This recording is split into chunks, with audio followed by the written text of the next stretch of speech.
शिक्षार्थियों, आज हम स्पेंड मशरूम पोषाधार के प्रबंधन विषय पर चर्चा करेंगे। भारत एक कृषि प्रधान देश है। इन कृषि फसलों के व्यर्थ अवशेष जैसे पुआल, भूसा तथा पत्ते जो कि गेहूं, चावल, ज्वार, बाजरा, मक्का, गन्ना, सरसों, मूंगफली, सोयाबीन तथा सूरजमुखी फसलों से प्राप्त किए जाते हैं।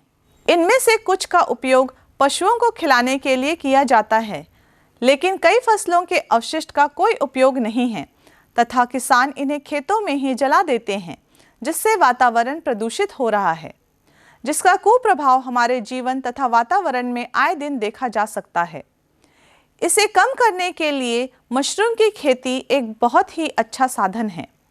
इन कृषि तकनीकों को प्रयोग कर किसान अपने परिवार को पौष्टिक आहार दे सकते हैं तथा अपने खेतों की उर्वरता को भी बढ़ा सकते हैं। मशरूम की एक पूरी फसल लेने के पश्चात जो खाद निकलती है, जिससे कि आगे फसल लेना अलाभकारी बन जाता है, को स्पेंट खुम्ब पोषाधार कहा जाता है। विभिन्न खुम्बों से निकला हुआ स्पेंट पोषाधार अपनी भौतिक, रासायनिक तथा जैविक गुणों के कारण भिन्न होता है तथा प्रत्येक की अपनी विशिष्ट उपयोगिता होती है।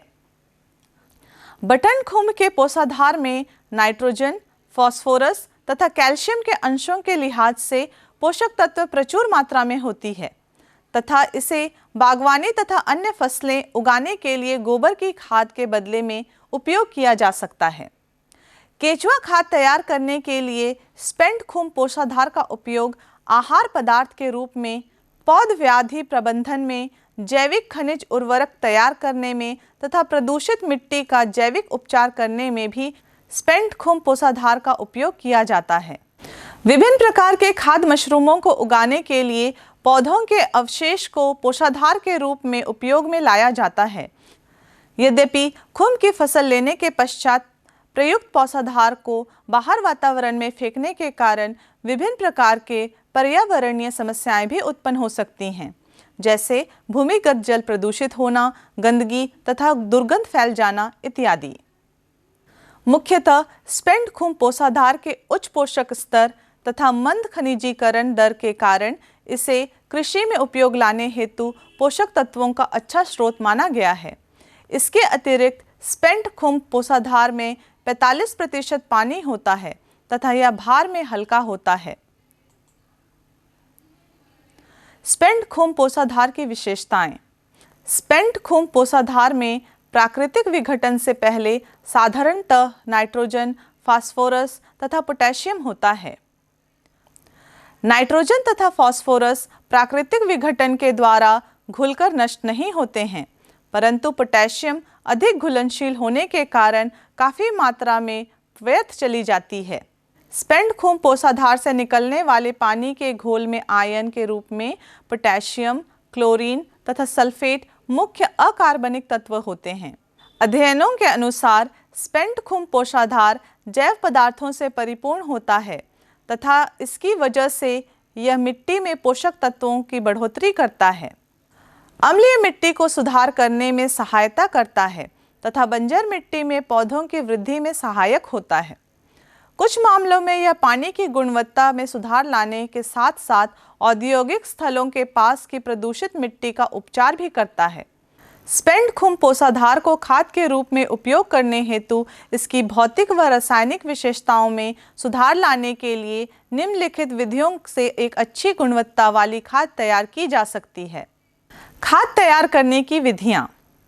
प्राकृतिक विघटन द्वारा। प्राकृतिक विघटन की प्रक्रिया में 5 घन फुट गहरे कच्चे गड्ढे में स्पेंट खुम्ब पोषाधार को ऊपर तक भर दिया जाता है। फिर इसे प्राकृतिक तरीके से सड़ने गलने से खाद तैयार होने की प्रक्रिया के लिए अगले 2 वर्षों तक छोड़ दिया जाता है। वायुजीवी विघटन। सबसे पहले व्यर्थ लकड़ी के टुकड़ों की सहायता से 5 घन फुट गहरे कच्चे गड्ढे के धरातल पर छिद्रयुक्त सतह तैयार की जाती है।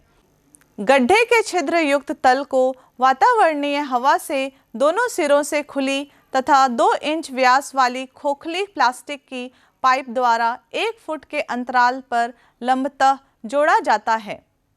खोखली प्लास्टिक की पाइप में 15 सेंटीमीटर के अंतराल पर 0.5 इंच व्यास के छेद बने होते हैं। इसके उपरांत गड्ढे को स्पेंट खुम पोषाधार से पूरी भरकर लगभग 2 वर्ष की अवधि तक खाद तैयार होने के लिए छोड़ दिया जाता है। निर्वायुजीवी विघटन। निर्वायुजीवी विघटन प्रक्रिया में 5 घन फुट गहरे कच्चे गड्ढे को स्पेंट खुम पोषाधार से पूरी भरकर ऊपर से आधा से 1 फुट मोटाई साधारण मिट्टी की परत से ढक दिया जाता है ताकि निर्वायुवी परिस्थितियां उत्पन्न हो सकें तथा इसे यथावत 2 वर्ष के लिए इन्हें छोड़ दिया जाता है। पुआल खुम से प्राप्त स्पेंट पोषाधार का pH 8.82 से 9.16 के बीच पाया गया है, जबकि ढींगरी खुम के स्पेंट पोषाधार में यह 6.51 से 7.69 के बीच होता है।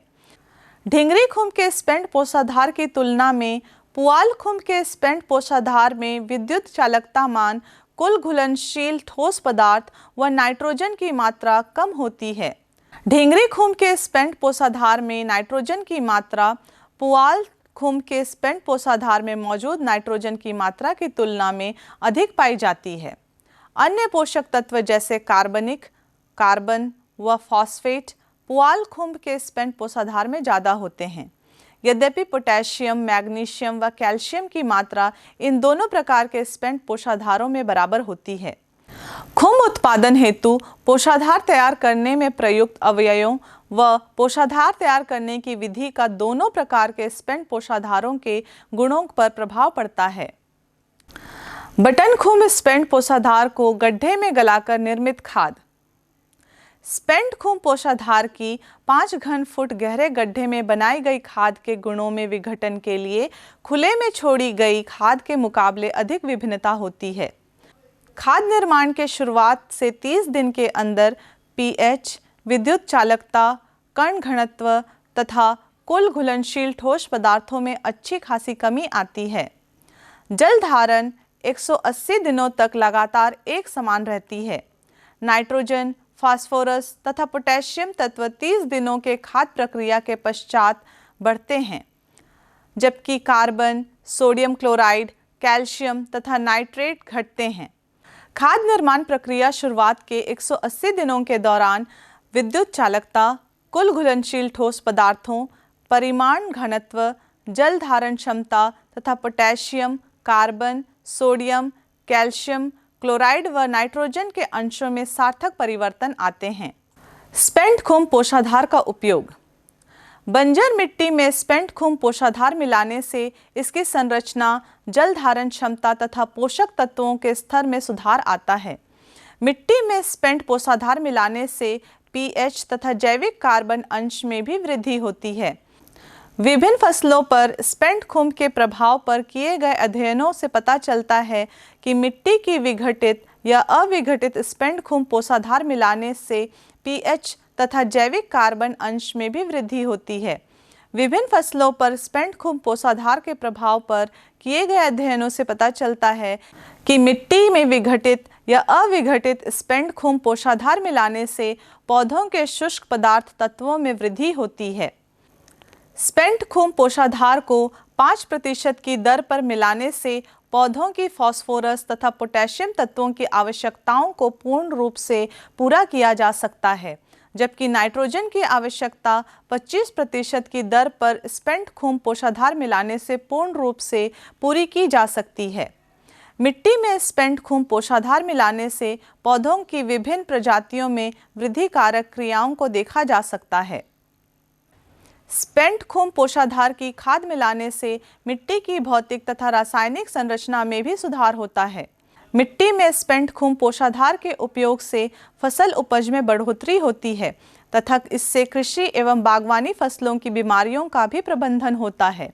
इसलिए स्पेंट युक्त पोषाधार से निर्मित खाद का उपयोग अकेले जुताई के समय या फिर अकार्बनिक उर्वरकों के साथ मिलाकर भी किया जा सकता है। स्पेंट खुम पोषाधार का उपयोग मिट्टी को सब्जियां उगाने के लिए अनुकूल बनाता है। स्पेंट खुम पोषाधार के द्वारा बीमारियों का प्रबंधन। स्पेंट खुम पोषाधार की अनोखी रासायनिक संरचना और सूक्ष्म जीवियों की उपलब्धता की वजह से इसके उपयोग में अनुमान से कहीं अधिक विविधता लाई जा सकती है। स्पेंट खून पोषाधार में एक्टिनोमाइसीट्स, बैक्टीरिया और फफूंद होते हैं जो न केवल इसके विघटन प्रक्रिया में सहायक होते हैं बल्कि मिट्टी में विद्यमान साधारण व्याधि कारकों का विरोध करते हैं और उनकी जनसंख्या को बढ़ने से रोकते हैं। मिट्टी को स्पेंट खून पोषाधार से उपचारित करने से टमाटर की फसलों को सूत्रकृमि से उत्पन्न जड़ गांठ नामक संक्रमण से बचाया जा सकता है। इस सूत्रकृमि से लड़ने के लिए स्पेंट खून पोषाधार का प्रयोग कार्बोफ्यूरॉन नामक कीटनाशक के उपयोग से भी ज़्यादा प्रभावशाली होता है। प्रयोगशाला में किए गए अध्ययनों से यह ज्ञात होता है कि निर्वायु विधि से स्पेंट खून पोषाधार के अंक में एप्पल स्कैब नामक बीमारी पैदा करने वाले वेंटूरिया एन्क्यूलियस नामक फफूंद को बढ़ने से रोकने की क्षमता होती है। स्पेंट खून पोषाधार का अर्क 4 महीनों तक किसी भी तापमान पर रखा जा सकता है तथा इसका पौधों पर छिड़काव करने से पौधों पर बीमारी के लक्षण काफ़ी कम आते हैं। स्पेंट खून पोषाधार के अर्क का जैविक विश्लेषण करने से पता चलता है कि इसमें सीडोमोनास और बैसिलस नामक बैक्टीरिया होते हैं। विभिन्न खुम्ब इकाइयों से प्राप्त स्पेंट खून पोषाधारों में अलग अलग प्रकार के सूक्ष्मजीव पाए जाते हैं तथा इनका जीवाणु अंकुरण और बीमारी की रोकथाम पर प्रभाव भी भिन्न होता है। स्पेंट खून पोषाधार अर्क के गुण ऑटोक्लेविंग तथा फिल्टर निर्जीवीकरण के बाद भी प्रभावी बने रहते हैं। सेब के पेड़ पर हरी अग्रभाग से पंखुड़ी के गिरने तक स्पेंट खून पोषाधार के अर्क का साप्ताहिक या सप्ताह में 2 बार छिड़काव करने से पत्तियों पर स्कैब प्रभावित भाग घटता है। सारांश: स्पेंट खून पोषाधार में कई कृषि संबंधी समस्याएं हल करने की क्षमता होती है। इसका उपयोग फसल के विभिन्न बीमारियों को दूर करने तथा मिट्टी की उर्वरक शक्ति को बढ़ाने के लिए किया जाता है। पोषाधार में विभिन्न लवण तथा सूक्ष्मजीवी होने के कारण इसके उपयोग से पूर्व इसकी जांच की आवश्यकता होती है। स्पेंट खून पोषाधार से निर्मित खाद की उच्च चालकता में आयंस का योगदान होता है तथा ये पानी में अत्यधिक घुलनशील नहीं होते, अतः इसका उपयोग उर्वरता को बढ़ाने के लिए किया जा सकता है।